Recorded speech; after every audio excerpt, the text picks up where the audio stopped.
Today, the Louisville Catholic school teacher accused of creating and distributing child pornography of his students appeared in federal court. It's our top story right now at 5. I'm Shay McAllister. And I'm Doug Proffitt. This case is spurring lawmakers in Kentucky to create more protection against explicit AI images.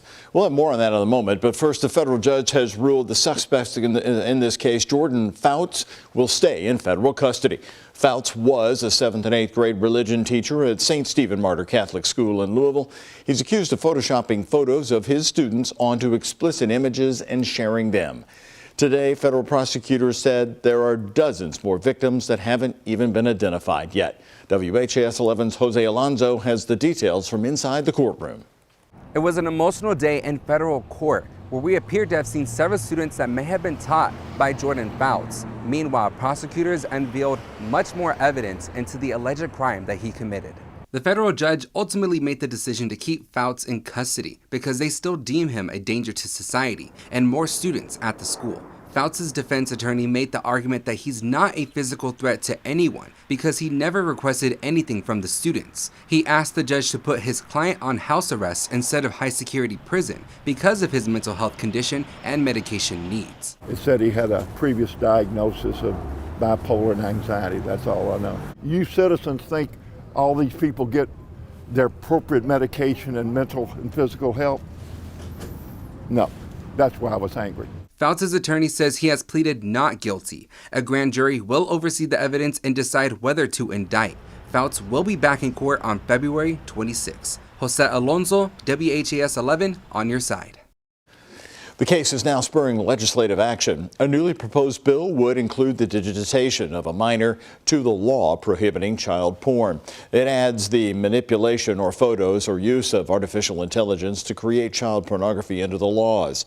It protects actual children and any images that use children as a source, even if they are fabricated. It would allow offenders to be prosecuted and sued by victims. We're going into areas where we have no experience with AI. And so we've got to be on the leading edge of protecting children from the dredges of AI. Pamela Stevenson of Louisville there. The bill has passed the House and it makes its way to the Kentucky Senate. Taking a closer look now, AI is a hot topic for lawmakers across the country. At least 10 states have deep fake laws on the books right now. AI has been used to create fake pornography, fake music, and fake political ads. Computer science experts propose a couple of solutions to combat these fakes. They believe that tech companies like OpenAI should be held accountable for the way people use their products. Social media platforms should make an effort to prevent deep fakes from being shared, and there should be legal consequences for people who do it anyway. Federally, a bipartisan group of members in Congress in January introduced federal legislation that would give people a property right to their own likeness and voice. But on a state level, like we said, at least 10 states have enacted deepfake-related laws. 4 of them have criminalized non-consensual pornographic images. 2 of them gave victims the power to sue those who created those images in their likeness. Minnesota and New York both do that. Unfortunately, in the 40 other states, there's not a lot that people can do to prevent being a victim. They can try to contact social media platforms and get those images removed. More local news here tonight. A young mother from Taylor County, Kentucky is facing several charges after her 6-month-old was found dead from malnutrition and 2 of the children exposed to meth. That's according to the court documents. Haley Fisher is facing several charges, including criminal abuse, drug paraphernalia, manslaughter, and wanton endangerment. According to the arrest citation, Fisher was arrested at her home this week after police found her 6-month-old daughter dead from malnutrition and neglect. She told police the little girl started losing weight around Thanksgiving, and she had not been to the doctor since she was born. 2 other children, ages 1 and 3, were also in the home at the time. They were taken to the hospital for medical evaluation, where the 1-year-old tested positive for meth. Police say Fisher revealed she smoked meth in her home with her children present about every other day. She's expected to be in court tomorrow in Campbellsville. Today, the Louisville Ceasefire Coalition is speaking out after 15 members were arrested. It happened in front of the Louisville weapons manufacturers last Friday. Free Palestine! Free Palestine! This is the scene last Friday morning. Those 15 members were arrested for blocking access points to the building. Today, they shared why calling for a ceasefire has direct connections to Louisville. And it cannot be stressed enough. These companies are making weapons right here in our community, and it impacts all of us. Funds used for weapons to kill people in Gaza could be used to care for people in Kentucky and elsewhere. Council members Shamika Parrish-Wright and Ja'Cory Arthur filed a resolution asking for Kentucky officials in D.C. to call for a ceasefire in the Israel-Hamas conflict. However, it's important to note a resolution has no actual legislative power.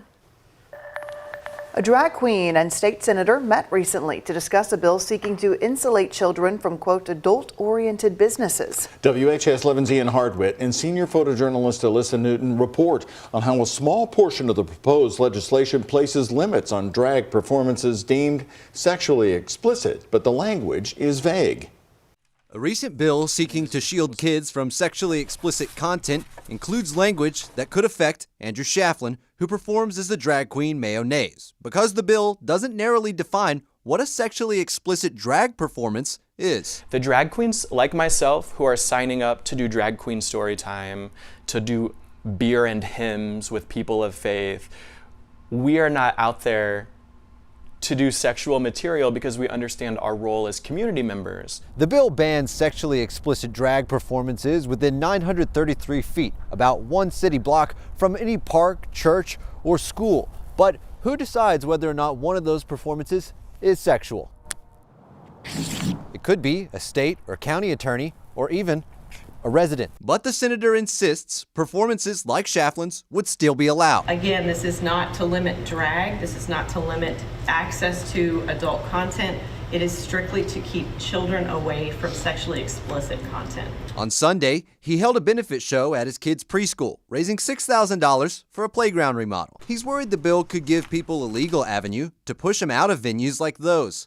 Despite their differences, Shaflin's hopeful they can find common ground as parents to improve the legislation. Happy Father's Day. I love you very much. In Louisville, Belly. Ian Hardwitt, WHAS11, on your side. Similar legislation to the twin bills, Senate Bill 147 and House Bill 402, passed the Senate last year but failed to make it out of the House. One is now assigned to a committee and the other is still waiting. We had a chilly day today after a nice warm up yesterday. Christina San Juan is joining us here, even though the clouds finally parted, and when they left, it made a little bit of a difference. But you couldn't walk out without a coat today. That is cold. for sure, Christina. No, the mid-40s may not sound all that bad, but it sure is a shock after a few days in the lower 60s. You are going to want to grab that jacket because despite the clearing, Louisville was one of the last spots to actually see that sunshine. So we're actually one of the coldest spots across Kentucky at this point. But folks that were lucky enough to not see so many clouds today, talking to folks around Paducah, farther on to our southwest, even Hopkinsville, Kentucky, made it into the mid-50s, sitting nicely at 56 degrees right now. But meanwhile, the warmest we did today is 46 degrees, which actually technically is right where we should be. We do have some lower 50s though off to the east. Springfield clocking in at 50 degrees, 51 right now in Frankfort. You saw a little bit more in terms of sunshine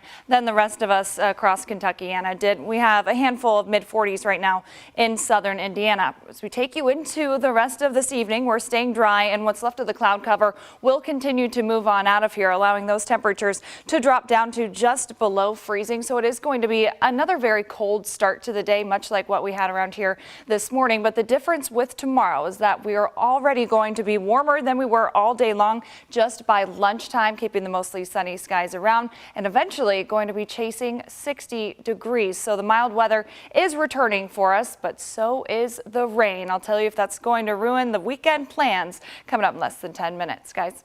Okay, don't ruin those weekend plans. Thank you, Christina. Well, new tonight, we got a major update today on the new pool coming for the Louisville-Algonquin neighborhood. The old pool was built in the 50s. When this new one opens, it's going to be so different than any other public pool that has existed in Louisville for decades. The new public pool will feature amenities like a family slide, a lily pad bridge, a zero-depth entry ramp, and a climbing wall and a vortex. Over $9 million of American Rescue Plan money is devoted to the renovations between the Algonquin and Camp Taylor swimming pools. $20 million in American Rescue Plan money will go towards several other Louisville parks and libraries. Officials are already working on the staffing for the new pool, offering free lifeguarding classes. I think my colleagues on Metro Council and I are tired of the days when cities would announce projects that were partially funded and they'd be talking about forever and ever and ever, and they would never get done. We want to take a different approach. When we are going to do a project, we need to fully fund that project so it can happen, and that's what we're doing here today. In addition to the new swimming pool area, there will be free Wi-Fi at the new pool. Demolition on the old one is underway. Renovation will begin in the spring. The mayor says the project will take a year to complete, and he wants to open it by the springtime of 2025. More local news. We are hearing the first public comments today from the Louisville mayor after Humana's stunning announcement that it's vacating its downtown tower. Humana has been in its tower for nearly 40 years and has been a huge part of downtown foot traffic. So today we asked Mayor Greenberg how this might affect his plans for a downtown revitalization. Let's be clear. Humana is not vacating downtown Louisville. Humana will remain a critically important part of downtown Louisville. Humana owns the building right now. We are in conversations with them already.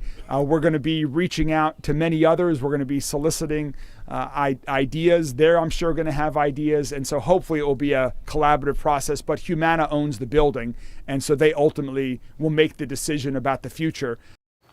The employees are moving down East Main Street to the Humana waterside buildings. Humana officials say the building is safe, but that since 2020 there's been several structural issues with it. Humana officials said they're working closely with the mayor and other city agencies to identify potential future uses for that property. Also new today, Toyota is investing $1.3 billion into its factory complex in Georgetown, an investment designed to expand future electronic vehicle production.